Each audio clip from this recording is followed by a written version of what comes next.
Welcome to America's Commercial Real Estate Show, your source for market intel, forecasts, and strategies. Hello, I'm Michael Bull. Thank you for being with us. This segment is brought to you by Buxton Co. Check it out. Take your due diligence in marketing to a whole new level with mobile analytics. Visit buxtonco.com. Well, today we're going to talk about the 2022 commercial real estate outlook that's done by Deloitte. This is an incredible production they do here. They interview 400 senior executives around the world in finance, operations, talent, and technology. And these are people who in companies with assets of at least $100 million. These surveys were done in July and August, and we'll have a link to the actual report. But let's talk about some of the highlights from the report from John D'Angelo. John is Managing Director with Deloitte, and he's the Real Estate Solutions Leader. John, thanks for joining us, sir.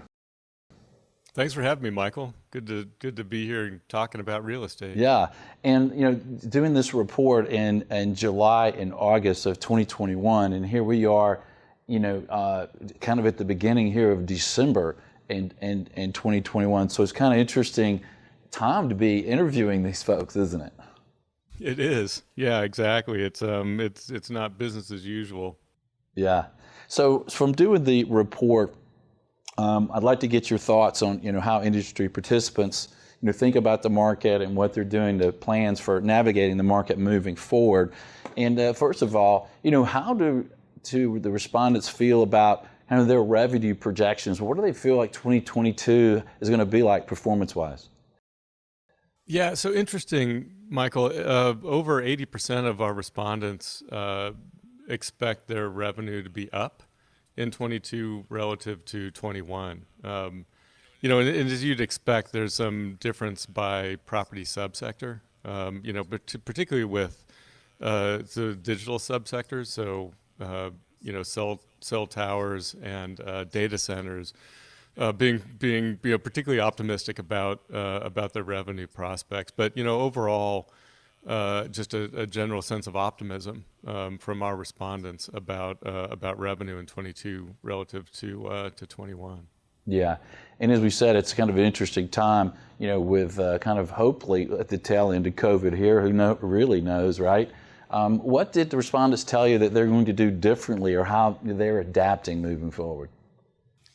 Yeah, so if you're thinking about their business, we talked mostly about we talked about two things. So we talked about how they're thinking about their core business and how they're adapting the way they operate, and then also thinking about their portfolio and the things that they're doing, in the composition of their portfolio or to existing properties going forward. So.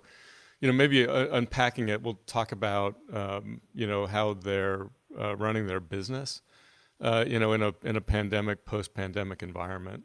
And I think that's particularly fascinating. So just if you think about real estate companies' operations, about a third of them said that they were successful in carrying out their operations virtually. And 2/3 said that they are likely to be in a hybrid working environment for the foreseeable future, or maybe forever going forward. So if you unpack that, there's some wood to chop with respect to optimizing the hybrid work environment or the digital work environment. So it seems like firms are realizing this.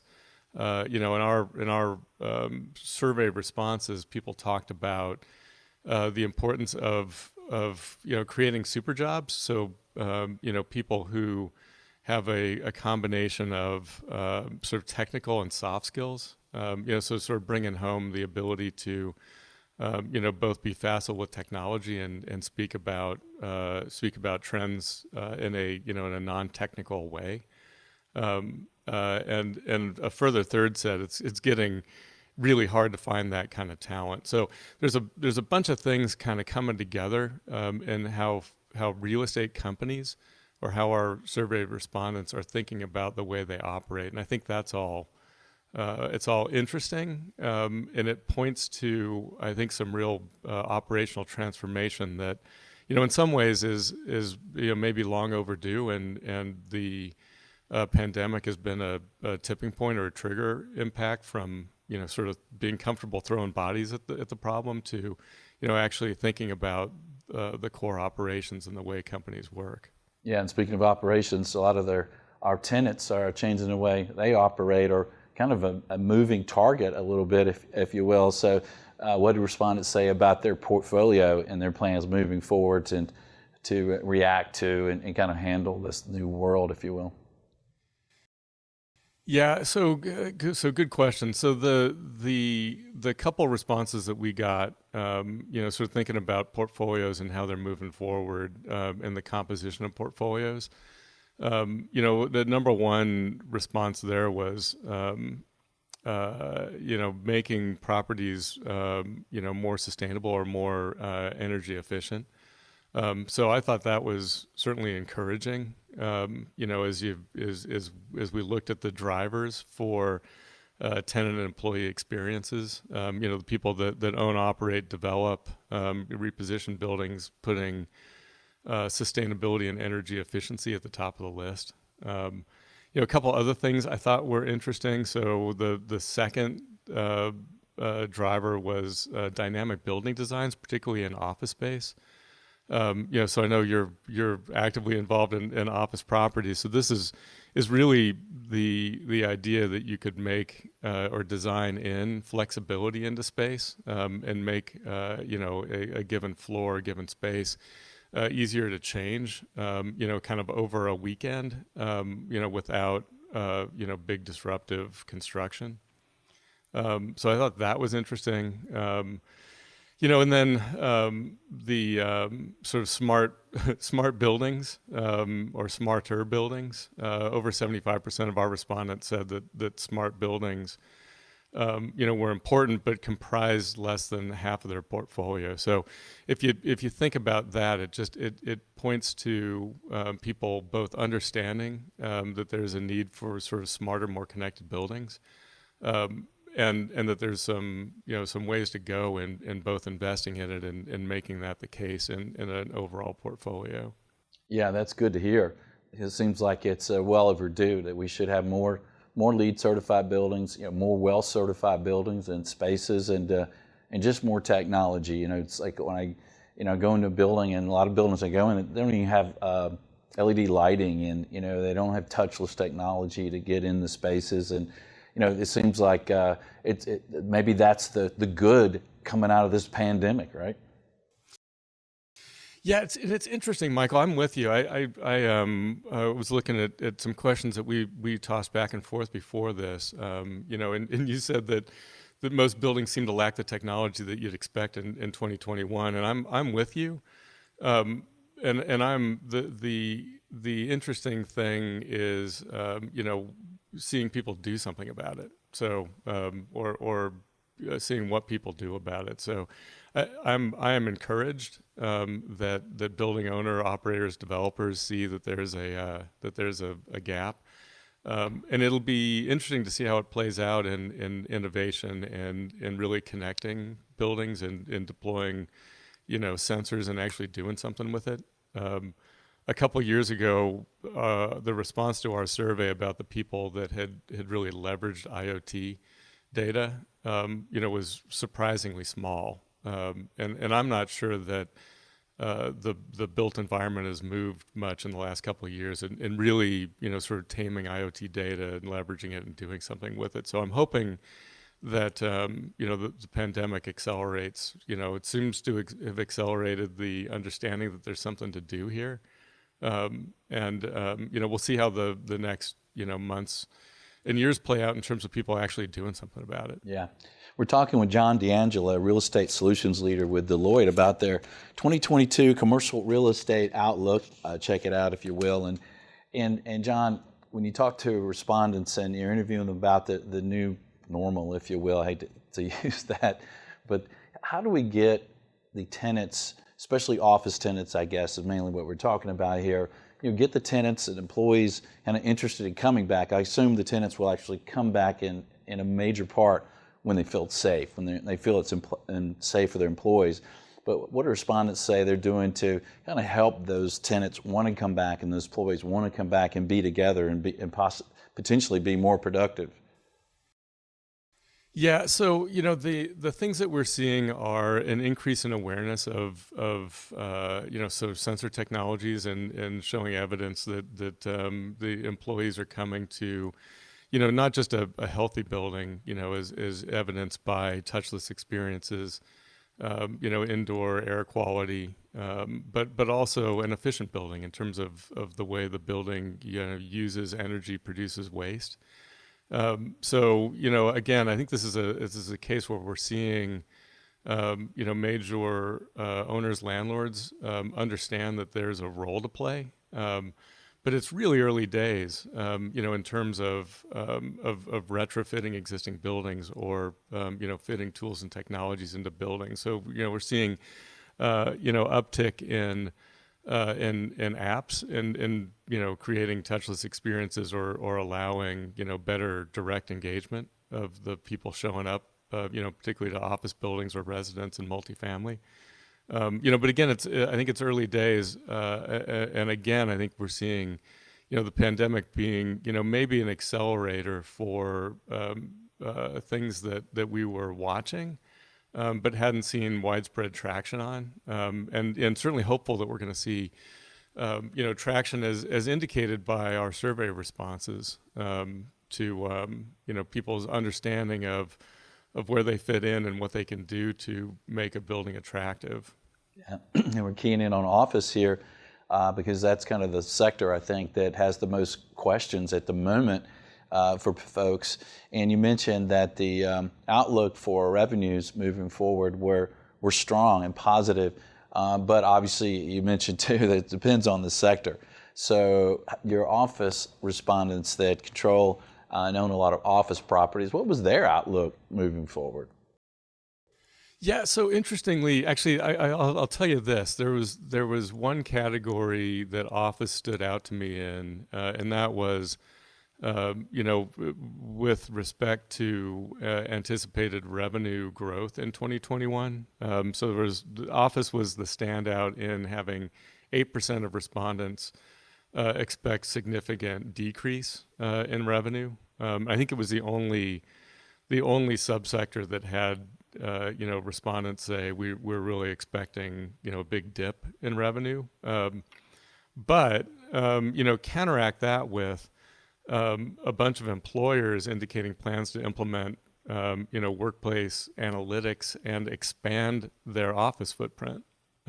So it's a little bit of a puzzle, right? So there's it's the one place where office owner operators have some pessimism about income, but then sort of counter that with occupiers and even the respondents themselves thinking about their office footprint, potentially looking at expansion. And I think how do you square that circle? I think you square that circle in the fundamental ways that offices are designed and used. I think we talked early in the pandemic about dedensification, and we're seeing that sort of borne out in our survey respondents. Yeah. So anyway, it's a bit of a ramble, Michael, but I think there's kind of a head scratcher in some pessimism about revenue growth and also some indicators that maybe there's optimism, cause for optimism. It's interesting, John, and so the respondents figure there's an 8% revenue drop for their office properties in 2022, right? And how does that differ from a year ago when you did that survey? Yeah, I don't think we didn't ask. So the interesting thing about our survey is, we sort of read the playing field and think about the questions that we really want to ask. So we don't have complete consistency in the report from year to year. But the 8% was not an 8% dip, but 8% of respondents thought that their revenue was going to be down or significantly down in 2022. Now, counter that with 22%. Thought revenue was going to be significantly up. So it's just that last category of, across subsectors, office was the only one that 8% said, yeah, we see a problem. Well, that's interesting. I would think that more of them would have been pessimistic about revenues than 8%. Yeah, I'm with you. And interestingly, it's both optimism in revenue and optimism in leasing activity. And I think the leasing activity optimism is really, you think about churn, right? As people have kicked the can down the road, so to speak, with sort of short term renewals. So thinking about the year forward, firms really increasing activity. Some of that's going to be churn, and some of it's going to be having a better view on how they're going to use office going forward, which is just results in activity. Yeah.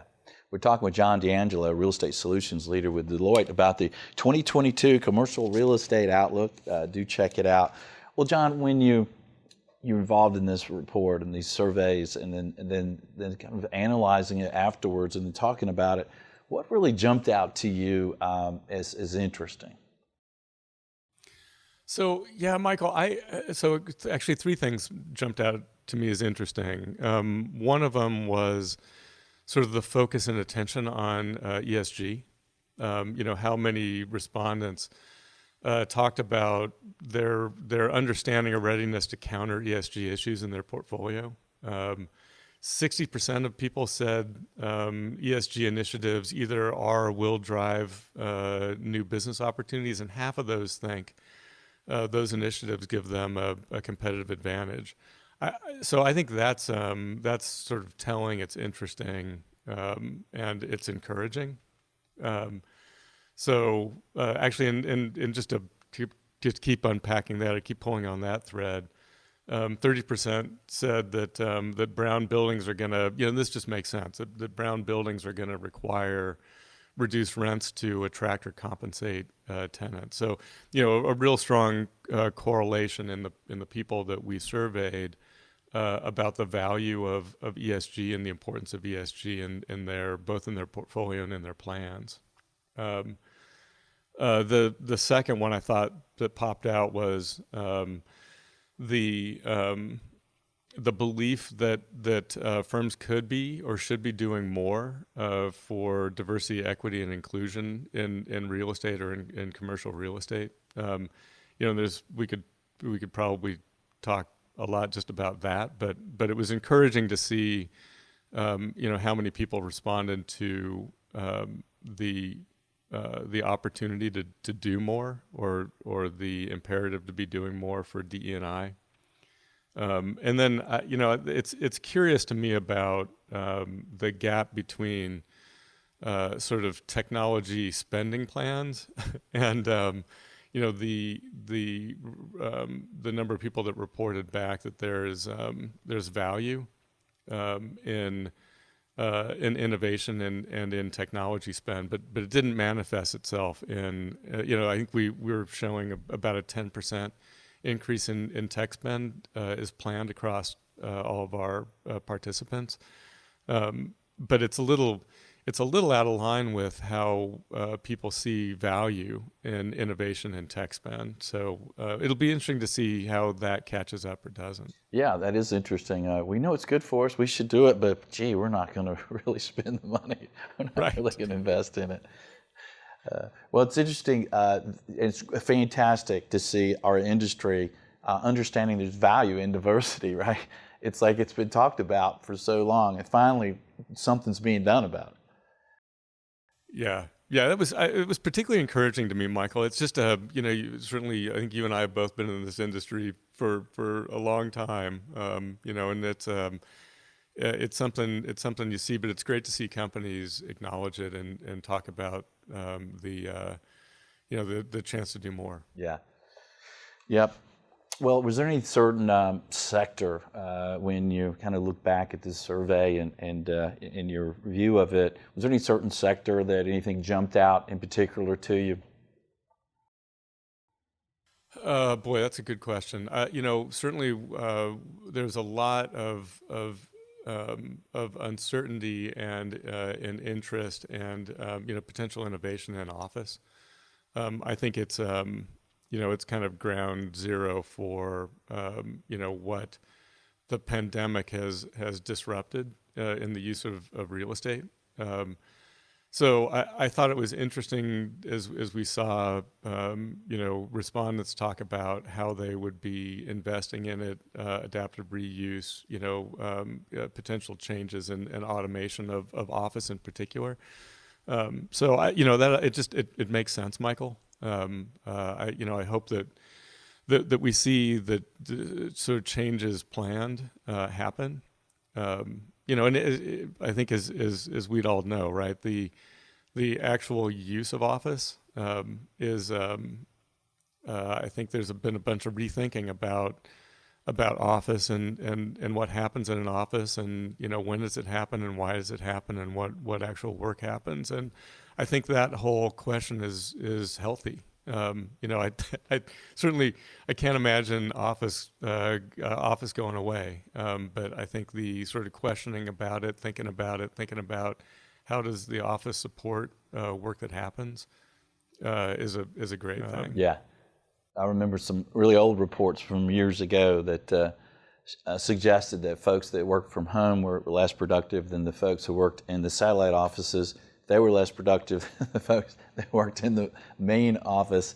And, when you think about your career, do you want to be seen? Do you want to be, around the people you work with and the benefits there? So, I'm in the camp that office is going to come back strong, and that, office space is really cheap compared to turnover.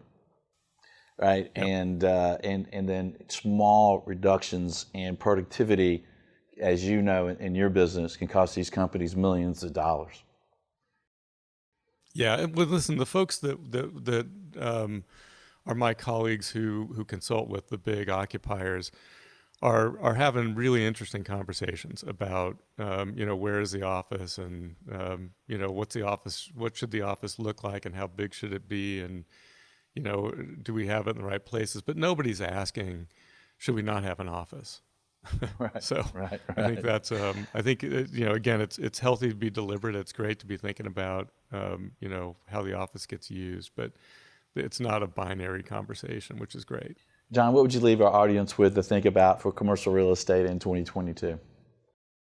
Oh boy, Michael, I am. Listen, I'm wired as an optimist, and I'm very optimistic about the trends that both our report indicates and that we're seeing in our client base about real estate companies, really thinking about innovating the way they work, and about how the built environment improves, and sort of gets greener, gets more efficient, gets more connected.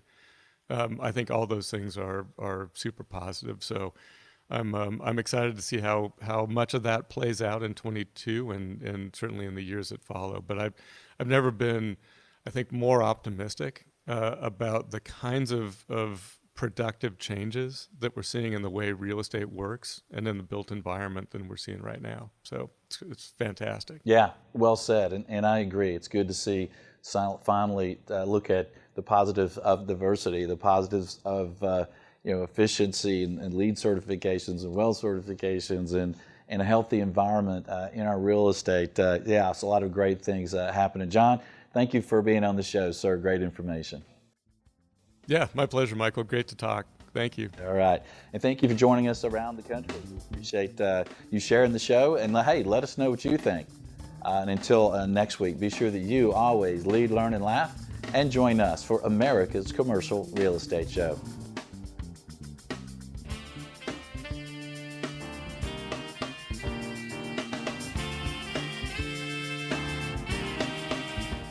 America's Commercial Real Estate Show is brought to you by Buxton. Take leasing, site selection, and due diligence to the next level. Make the right decisions with on-demand mobile data.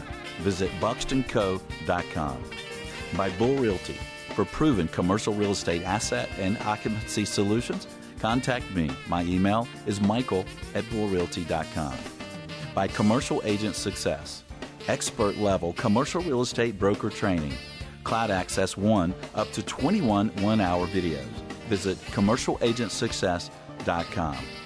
Thank you for reviewing, subscribing, and sharing America's Commercial Real Estate Show.